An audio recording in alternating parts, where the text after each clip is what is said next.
Hello friends, एक बार आप सभी का फिर से स्वागत है हमारे YouTube channel boss of commerce पे। हाँ, आज फिर हम क्या पढ़ने वाले, आज हम क्या शुरुआत करने वाले। जैसा आप सभी को पता है मेरे दोस्तों कि बोर्ड एग्जाम होने वाली है और मैंने अपने प्रीवियस वीडियो में भी कहा है कि second chapter number second, utility analysis. Yes my dear student, utility analysis. Sir पहले तो हमारे लिए शेड्यूल, डायग्राम्स ये सब डिफिकल्ट है, उसके ऊपर एक और डिफिकल्टी के सर ये चैप्टर की वेटेज जो आपने बताई थी वो थी 7 मार्क्स और 10 मार्क्स, राइट।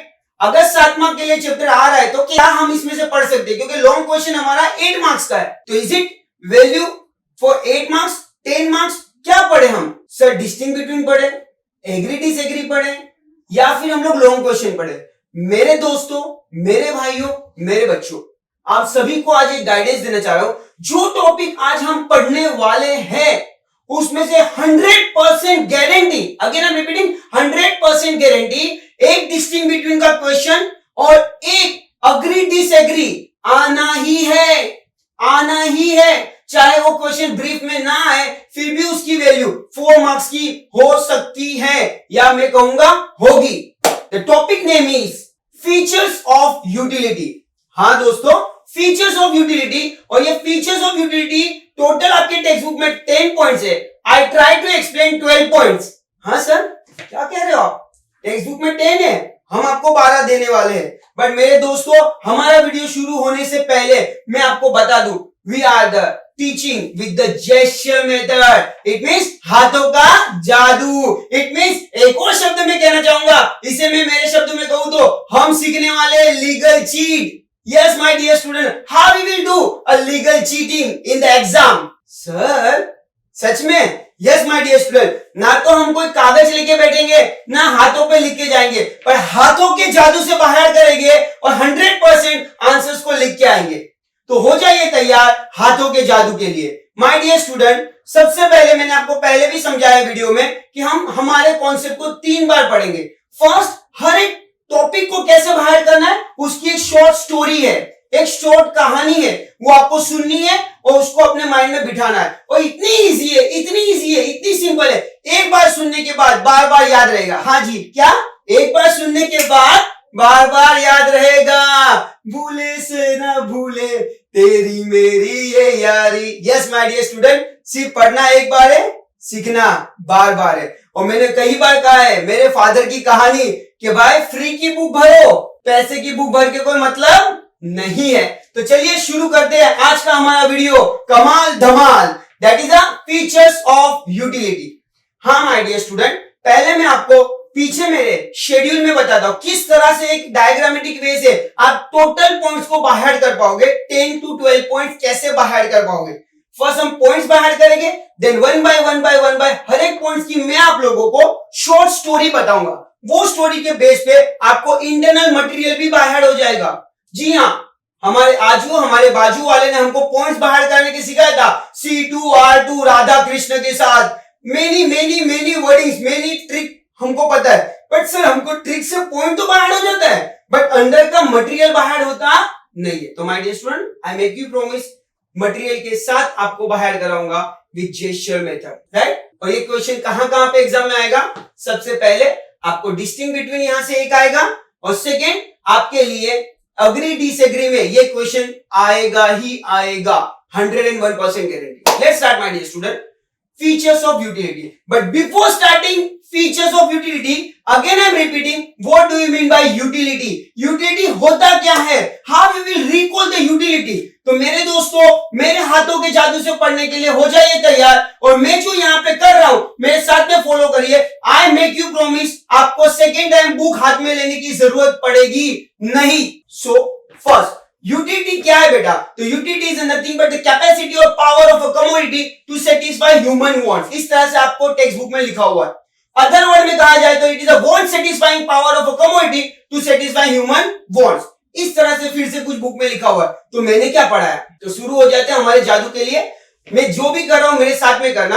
आपको पता है ना, खाना खाने की बहुत सारी अभी यूट्यूब चैनल पे, फेसबुक चैनल पे होड़ लगी हुई है। इतने मिनट में ये खा लिया तो 2100 रुपये, इतने मिनट में वो खा लिया तो 5100 रुपये, राइट। एक पानी पूरी खा ली तो 2000 रुपये, याद है ना। तो खा कौन पड़ता है? जिसकी क्या है बेटा? Capacity. This is the sign for capacity, this is the sign for capacity, right?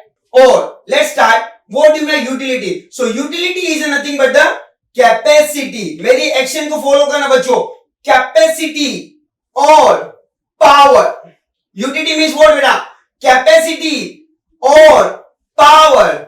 ये मैंने बनाया मेरे हाथों पे O और पीछे से आया F, मतलब हो गया ऑफ। फिर से बता दो बेटा, कैपेसिटी, पावर, ऑफ, और मेरे हाथ में मैंने पकड़ी है कमोडिटी। कमोडिटी का मतलब होता है वस्तु, राइट? तो फिर से कनेक्ट करते बच्चों, कैपेसिटी, पावर, ऑफ, ए। ये देखो बेटा, ए कैपिटल ए मैंने स्मॉल ए बना दिया यहां पे, राइट? सो ए। तो again I am starting, capacity और पावर ऑफ ए, कमोडिटी। मैं नहीं, तू, दिस इज साइन फॉर तू। Satisfy, human. हम कौन है बेटा? ह्यूमन। और अंदर से आती है हमारी वांट्स, इच्छा, दैट इज अ वांट्स। तो मैं कनेक्ट करता हूं एक बार मेरे बच्चों, 100% लाइफ टाइम के लिए आपके हाथों पे आपका डेफिनेशन आ गया। चाह के भी भूल नहीं पाओगे, और जब भी एग्जामिनेशन में हॉल में जाओगे तो आंसर अपने साथ पाओगे। That is called legal cheat. Let's start my dear student. It is the capacity, power of commodity to satisfy human wants. अब अदर वर्ड में कैसा लिखना है? तो मैंने अभी सीखा, इसको क्या बोलते बेटा? Wants satisfy power of commodity. Yes, utility means बेटा वो वस्तु जो आपकी इच्छा पूरी करती है। एवरी कम्युनिटी है वो power to satisfy wants, it means उसके अंदर यूटिलिटी है। हमें वो दो वे में लिखना है। आंसर कैसे लिखना है? दो वे में। तो लेट्स स्टार्ट। फाइनली मैं अब कुछ नहीं बोलूंगा, आप मुझे रिपीट करोगे मैं क्या एक्शन कर रहा हूं, right my dear student?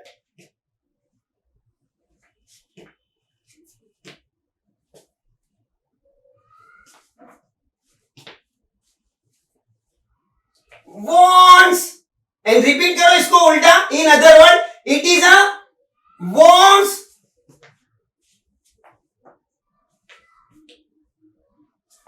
Commodity. तो आ गया ना बच्चों आपके हाथों पे यूटिलिटी का meaning and definition. So thank you, बने रहना हमारे साथ। हर एक टॉपिक, हर एक पॉइंट को बस इसी तरह आपके हाथों पे देते जाऊंगा। हम अब स्टार्ट करते हैं। होप आप सभी को यूटिलिटी का मतलब भी समझ गया है, यूटिलिटी का पॉइंट भी बाय हार्ट हो चुका है। अब हम शुरुआत करते हैं features of utility. Yes my dear student, features of utility. हाँ दोस्तों, हमने कंप्लीट कर लिया है। What do you mean by utility? हम सबसे पहले लिखे utility means what, and in other word. अब हम शुरू कर रहे हैं, हेडिंग दोगे आप लोग एग्जाम में, फीचर्स ऑफ यूटिलिटी। और फीचर्स ऑफ यूटिलिटी के पूरे 10 to 12 पॉइंट्स आप पहले 1 by 1 लिख लोगे। उसको बाहर करने के तरीके क्या है मैं बता रहा हूं आपको। मुझे सिर्फ ध्यान से सुनना। मैं जो स्टोरी आपको बताने जा रहा हूं उसके बाद में आप जिंदगी भर तक फीचर्स ऑफ यूटिलिटी के पॉइंट्स कभी नहीं भूलोगे, चाहोगे तो भी नहीं भूलोगे मेरे दोस्तों। Let's start. आपसे थोड़ी बातें करता हूं, और मैं जो बातें कर रहा हूं उसमें ही आंसर छुपा हुआ है। आप सभी ने एक पिक्चर देखी होगी, नो एंट्री। हाँ या ना? हाँ या ना? बिपाशा की पिक्चर थी no entry. Yes, Anil Kapoor थे वहां पे, गाना गाए थे सरदार जी बन के। एक गाना है, फेमस गाना है, वहां पे उन्होंने गाना गाया था। तो एक गाना मैं आपको बताने जा रहा हूं, याद करो जरा। No no no no no no no no no no no no no no. हाँ या ना? इश्क दी गली विच नो एंट्री, याद आया? तो भाई ये नो नो नो नो याद रखना है अपने को। और मैंने ये स्टेटमेंट को स्टार्ट करने जा रहा हूं, याद रखना। कहानी क्या थी? किसी के पप्पा, मैं यहाँ पे पर्सनल किसी को कुछ नहीं कह रहा हूं, बट एक इमेज याद करो। हम एजम्पशन की दुनिया में, तो मैं कहने जा रहा हूं, पप्पा ने बिपाशा को देख के क्या किया? बल्ले बल्ले। क्या किया बेटा? बल्ले बल्ले। क्या किया बेटा? बल्ले बल्ले। अब यहां से मेरी आंसर शुरू हो रही है, ध्यान से याद रखना। बिपाशा को देख के पप्पा ने क्या किया? करेक्ट, बल्ले बल्ले। आया ना दिलो दिमाग में? अब नहीं जाएगा। सो बल्ले बल्ले का मतलब क्या है? तो इंक्रीजिंग नॉलेज, इंक्रीजिंग यूटिलिटी। पहला point, increasing knowledge, increasing utility, right? जब मेरी बात सुनिए बच्चा, नॉलेज बढ़ता है किसी भी पर्सन का, किसी भी पर्सन का नॉलेज बढ़ता है तो एक काम करेगा या बहुत सारे काम करेगा? चलिए फटाफट बताइए बेटा। अगर नॉलेज बढ़ता है तो एक काम करेगा या बहुत सारे काम करेगा? बहुत सारे। दैट मीन्स इंग्लिश में कहूं तो increasing knowledge, increasing utility, knowledge increasing, multiple work. कौन सा वर्क बेटा? Multiple work. अब मैं कहूंगा मल्टीपल वर्क मीन्स व्हाट बेटा? कुछ अच्छे काम और कुछ बुरे काम। दैट मीन्स कुछ गुड और कुछ बैड। बच्चा समझ के रहना ये चीजों को। सबसे पहले इंक्रीजिंग नॉलेज, नॉलेज बढ़ेगा तो क्या करेंगे हम लोग? Multiple work. वर्क में कौन सा? कुछ गुड और कुछ बैड। पापा अच्छे काम भी कर दे, बुरे काम, बुरे काम, no no no no no no no no. तो चलिए पहले देखते हैं अच्छे काम कितने करते हैं। 2 अच्छे काम करते हैं, 2 लोगों के लिए अच्छे काम करते हैं। तो गुड के नीचे लिखेंगे हम लोग, गुड के नीचे लिखेंगे हम लोग, गुड के नीचे लिखे अच्छे काम किसके लिए करते हैं पापा? अच्छे काम किसके लिए करते हैं पापा? सो रिलेटिव के लिए। किसके लिए? हमारे समाज में, हमारे रिलेटिव्स के लिए। Always we are doing a good work. तो पहला पॉइंट, गुड वर्क के नीचे क्या लिखेंगे? रिलेटिव। और सेकेंड, सर डिपेंड करता है, सिर्फ रिलेटिव नहीं, सब्जेक्ट के ऊपर डिपेंड करता है, subjective. First point relative, second point subjective. Clear everyone? अब हम आते हैं बैड। क्या पापा बुरे काम करते हैं? No no no no no no no no no no. याद किया भी सब विपाशा को? No no no no. कितनी बार नो नो करेंगे? 5 times. No no no no. अब क्या लिखना है? मैंने पूछा क्या पापा आपने यूटिलिटी को देखा? तो कहते हैं नॉट विजिबल, नॉट विजिबल। जो चीज दिखती नहीं है क्या वो मेजरेबल है? So not measurable. Utility not visible, not measurable. My dear student, not visible, not measurable. मैंने कहा नॉट विजिबल, नॉट मेजरेबल, जो दिखती भी नहीं है, जिसको माप भी नहीं सकते हैं, तो क्या कुछ मजा आएगा? तो बोलता है not same as pleasure, not same as pleasure. Right? Pleasure में बोला मजा भी नहीं आया, तो सेटिस्फेक्शन हुआ क्या? मजा नहीं आया, तो सेटिस्फेक्शन होगा क्या? तो not same as satisfaction. Sir आराम से। पहला यूटिलिटी नॉट विजिबल, दिखती नहीं है। यूटिलिटी नॉट मेजरेबल, माप भी नहीं सकते। जो चीज दिखती नहीं, जिसको माप नहीं सकते, उसके लिए कोई मजा आने वाला है क्या? नो। सो नॉट बेटा usefulness, not satisfaction and not pleasure. Satisfied भी नहीं हूं, मेरे लिए यूजफुल भी नहीं क्योंकि दिखती नहीं है, तो यूज क्या करूंगा?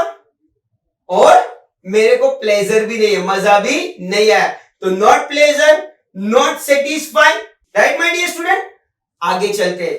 Sir not measurable, not visible, क्यों भाई? क्योंकि वो कहां पे बेटा? डिपेंड भाई के इंटेंसिटी वॉन्ट्स पे। Depend on intensity wants, depend on intensity of wants. ऐसा किसने बोला? क्योंकि यहां पे डिमांड है। क्या है बेटा? डिमांड है। My dear student, this is known as features of utility. ये स्टोरी को याद रखोगे तो आपको सभी पॉइंट क्लियर हो जाएंगे यूटिलिटी के। सर प्लीज लास्ट टाइम मैं आपको पॉइंट्स रिपीट कर रहा हूं, एक बार आप सुन लीजिए फिर से। बिपाशा को देख के पापा ने क्या किया? बोलिए। और ये बल्ले बल्ले मैंने क्यों साइन पकड़ी है? Increasing knowledge, increasing utility. Then हम नॉलेज को, अगर नॉलेज बढ़ता है, बस यहां से अपना टर्निंग पॉइंट है बेटा। नॉलेज बढ़ेगा तो क्या करोगे? मल्टीपल वर्क, मल्टीपल एक्टिविटी, कुछ गुड और कुछ करेक्ट। सही बोले? बैड। अब गुड कितनी? 2। अच्छे काम किसके लिए? रिलेटिव के लिए और सब्जेक्ट के लिए। बुरे काम no no no no no no no no no no no. और my question is can utility we can see, not visible. जो दिखती नहीं उसको मेजर कर पाओगे? तो नॉट मेजरेबल। जो दिखती नहीं है, जिसको मेजर नहीं कर पाओगे, क्या वो आपको सेटिस्फाई कर पाएगी? तो नॉट सेटिस्फेक्शन। नॉट सेटिस्फेक्शन के बाद अगर सेटिस्फेक्शन तो मजा भी नहीं आया होगा, तो नॉट प्लेजर। नॉट प्लेजर मतलब क्या बेटा? Not useful. और नॉट यूजफुल का मतलब क्या बेटा? सर ना तो दिखती है, ना तो मजा देती है, ना सेटिस्फाई करती है। कहां है वो? मतलब intensity of wants, depend upon intensity of wants. क्या? तो बोलते डिमांड। That's it. तो ये हो गया हमारे total features of utility. Now I am going to start one by one explanation. अंदर क्या लिखना है, कैसे लिखना है, हम क्या एक्सप्लेन करेंगे। Very easy language, very simple language and on your gesture. So ready to learn everyone? बने रहना वीडियो में अंत तक, आंसर अपने अंत में आ जाएगा। And I give you the legal sheet how to learn the answer. Sir भूल गए तो क्या? भूल ही नहीं पाओगे क्योंकि आंसर आपके हाथों पे। Let's start my dear student. Point number 1, relative concept. मैंने कहा ना utility is a relative, utility is depend upon relative concept. अब रिलेटिव में मैंने टाइप्स ऑफ यूटिलिटी का एक आंसर प्रिपेयर किया था जहां पे मैंने टाइप्स ऑफ यूटिलिटी बताई थी। फिर भी मैं यहां पे दोबारा बताने जा रहा हूं आप लोगों को, utility is a relative concept. It means utility means capacity और पावर। बेटा फिर से, कैपेसिटी और power of commodity to satisfy human wants. हम कहना चाहते हैं कि वो वस्तु जो हमारी इच्छा पूरी करती है उसके अंदर यूटिलिटी है। बट यहां पे हमें लिखना है utility in a commodity depend upon बेटा time and depend upon a place. Yes my dear student, utility of a commodity depend upon time and depend upon place. तो हम कैसे लिखेंगे इसको बेटा? Utility is a relative concept. First point, utility is a relative concept. Second, utility किससे related है? Related with, come with me my darling. ये with का साइन है, कम विथ मी। यस, सो बेटा यूटिलिटी इज अ कौन सा कॉन्सेप्ट बेटा? Relative with time and place. Hope my dear student इतना क्लियर हो गया। हमें अंदर लिखना क्या है? यूटिलिटी इज कौन सा कॉन्सेप्ट है? कौन सा कॉन्सेप्ट है? Yes, relative. और रिलेटेड विथ किससे? Related with time and place. Sir अब इसको भी एक्सप्लेन करना है। It means sir utility is depending upon time to time. Yes, utility is depending upon time to time and utility depend upon place to place. I give you the example, आपको भी explain करना है। Without example economics मजा आने वाली नहीं है। So how we can going to explain my dear student? Utility is depend upon time. तो मैंने आपको बताया था when supposed to, I give you first example। अभी पता है ना हम लोग को जब बेटा बारिश बहुत गिरती है, whenever rainy season, तब हमें स्वेटर की जरूरत पड़ती है, हाँ या ना? जब बारिश गिरती है तो हमें क्या पहनना पड़ता है? स्वेटर, हाँ या ना? क्या सर, स्वेटर नहीं रेनकोट पहनना पड़ता है। अच्छा, तो मेरे भाई रेनकोट की जो हमारे लिए यूटिलिटी थी, रेनकोट की रिक्वायरमेंट थी, रेनकोट हमें सेटिस्फेक्शन देता only up to rainy season. Once the rainy season is change, the season is change, utility of commodity also change, right? Time change, utility change. Second point, place change, utility change. मुझे ये बताइए कश्मीर में सबसे ज्यादा क्या grow होता है? Apple. और एप्पल की वहां पे डिमांड बहुत ज्यादा होगी क्या? हर एक के वहां पे एप्पल है, एप्पल के बागान है, तो क्या वहां पे एप्पल की डिमांड होगी? नो। बट वही एप्पल कश्मीर से उठा के हम कहां पे लेके आ गए? Mumbai. So apple is more demanded in Mumbai rather than the Kashmir. So apple की डिमांड कब बढ़ी? एप्पल के अंदर यूटिलिटी कब आ गई? जब हमने क्या किया बेटा? एप्पल की प्लेस को चेंज कर दिया। Now I give you the one more example and simple example बच्चों, एकदम सिंपल एग्जांपल। एग्जांपल टाइम का लेते और टाइम का एग्जांपल वुलन क्लॉथ से लेते। Woollen cloth is not useful in summer in Mumbai. Are you agree? भाई गर्मी की छुट्टियों में अगर पापा हमें गिफ्ट में स्वेटर लाके देते तो हम क्या पहन के घूमेंगे? लेदर जैकेट लाके दिया बाइक पे बैठने को गर्म वाला, क्या गर्मी में पहन के घूमेंगे? नहीं। तो that leather jacket, that sweater is not useful in Mumbai in summer, but same sweater, same leather jacket is useful in summer in hill station। अगर मैं हिल स्टेशन पे जाता हूं और मुझे सुबह सुबह हिल स्टेशन पे क्या लगेगी? ठंडी in summer also, because it is hill station. So वो जो स्वेटर, जो leather jacket, it is useful for me. So मैंने क्या किया? टाइम सेम रखा। कौन सी सीजन थी बेटा? समर। बट मैंने क्या चेंज कर दी? Place. So woolen cloth is not useful in Mumbai in summer, but same woolen cloth is useful in summer in hill station. तो हमने क्या चेंज किया ना? Place. So I can say that when change in a place, UTD also change. When change in a time, UTD also change. Right? Umbrella is a more useful in rainy season rather than the winter season. Agree everyone? So now it is simple to everyone. So hope my dear student, first point is clear. UTD का कौन सा concept था बेटा? Relative. आप इतना भी लिखोगे तो भी चलेगा. UTD is a relative concept and UTD is a related with time and place. Time change, UTD change. Place change, UTD change. That's it. और मेरा मैंगो का और मेरे वुलन क्लॉथ का एग्जाम्पल लिख लीजिए, आंसर कंप्लीट. या फिर आप अम्ब्रेला भी यूज कर सकते हो to change in a time के एग्जाम्पल के लिए. Now we go with point number 2, that is utility related with subject. और ये बहुत सिंपल वैसे मैं समझाने वाला हूं, इसके पीछे भी स्टोरी है. सब्जेक्ट मतलब क्या बेटा?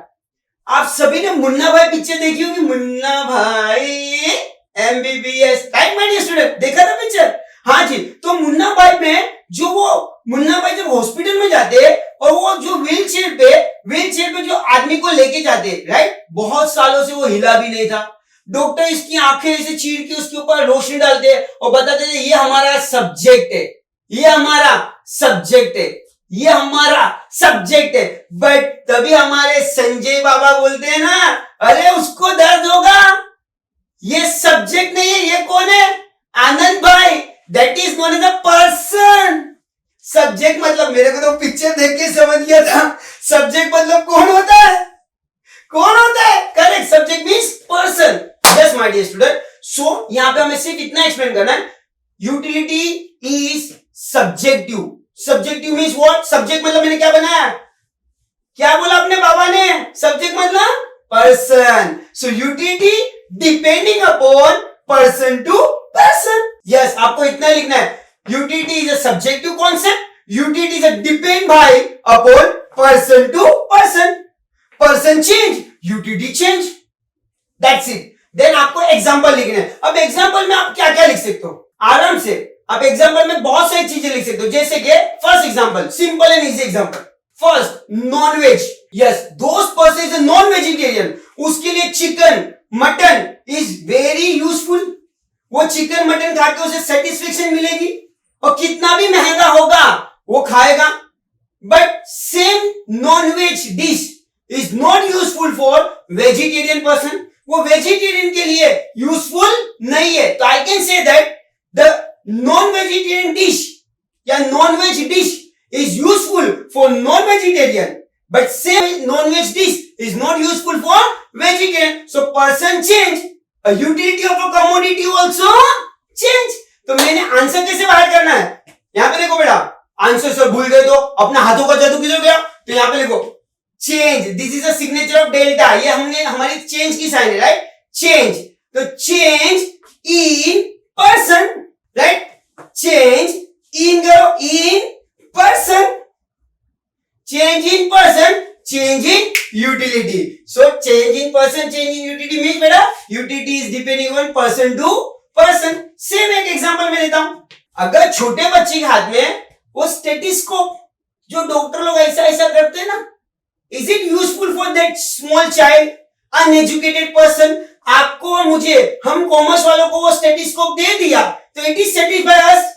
क्या उससे हमें मजा आएगी? हमें सेटिस्फेक्शन मिलेगा? No, but same stethoscope is useful for the doctor to diagnose. Yes, so stethoscope वही था, but उसके अंदर utility कब आई? जब person change हुआ. Stethoscope useful for doctor, but not useful for general person, right?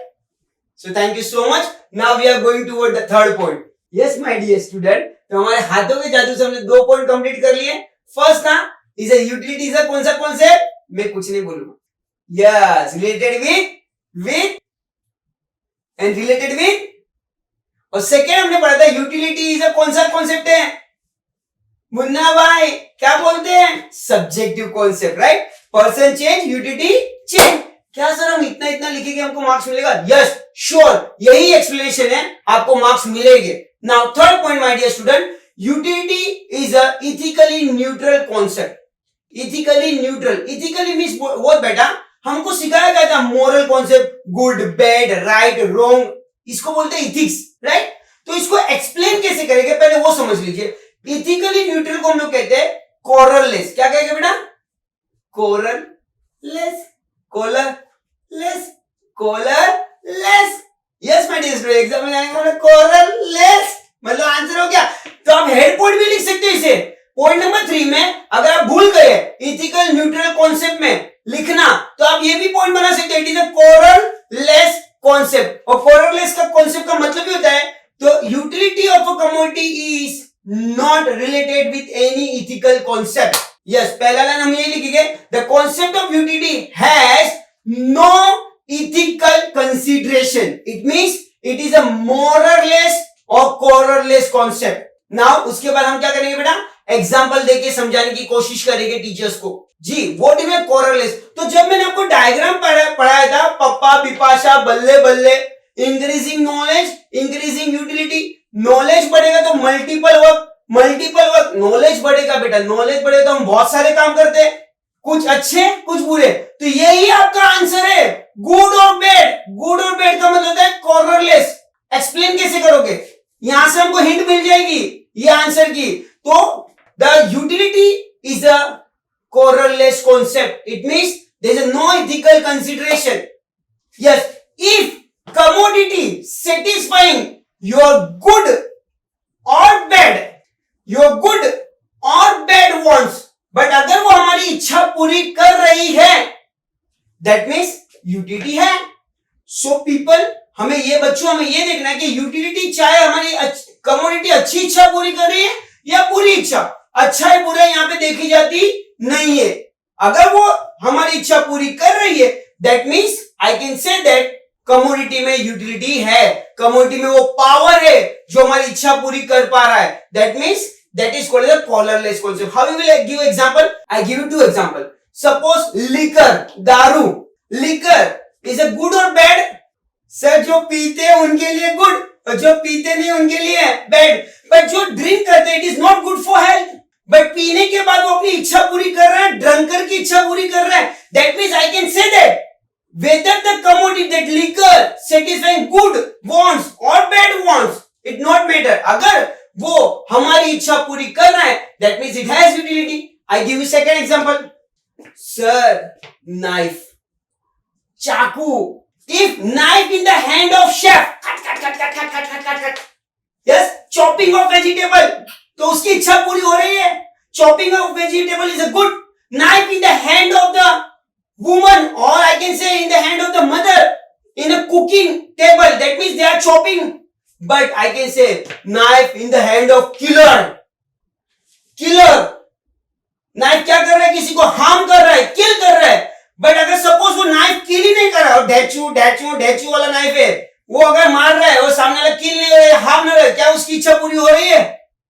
हो रही है? नहीं। बट वही नाइफ अगर किसी को हार्म कर रहा है, किल कर रहा है, दैट मीन्स उसकी इच्छा पूरी हो रही है। So knife is useful for chef in chopping, तो it satisfy good wants. Same here, knife satisfying the killer wants to harm other people. So I can say whether your commodity satisfying good wants or whether your commodity satisfying bad wants, it's no matter. If your commodity satisfying the wants, beta, if your commodity satisfying wants, it means it has utility, whether it is satisfying good wants or bad wants. ये example आप exam में लिख सकते हो, knife in the hand of chef और knife in the hand of the killer. So thank you my dear friends, यहाँ पे मैंने फर्स्ट आपको यूटिलिटी का कॉन्सेप्ट रिवाइज करवा दिया है, as well as first 3 concept या फर्स्ट 3 फीचर्स ऑफ यूटिलिटी मैंने आपको एक्सप्लेन कर दिए। रिमेनिंग 6 फीचर्स मैं लेके आया हूं आपके लिए नेक्स्ट वीडियो में। तो बच्चों, चैनल को अगर आपने लाइक नहीं किया तो लाइक कर दीजिए, शेयर कर दीजिए, सब्सक्राइब करिए और बेल आइकन को दबाना भूलना मत, क्योंकि बाकी के जो फीचर्स है वो नेक्स्ट वीडियो में मैं आपके लिए लेके आ रहा हूं। और बच्चों, टेलीग्राम पे मेरे को आप कनेक्ट करिए, जो भी क्वेश्चंस आप टेलीग्राम पे भी मुझे भेज सकते हो, वहां पे भी हम आपके लिए अवेलेबल हैं। तो बेटा बेल आइकन को दबाना भूलना मत। अगर चैनल सब्सक्राइब नहीं किया तो कर लेना, क्योंकि आने वाली वीडियो इससे भी ज्यादा इंटरेस्टिंग होगी और मैं सभी आंसर देने वाला हूं अपने हाथों के जादू पे। तो बजाना बेल तो बोलेगे सर।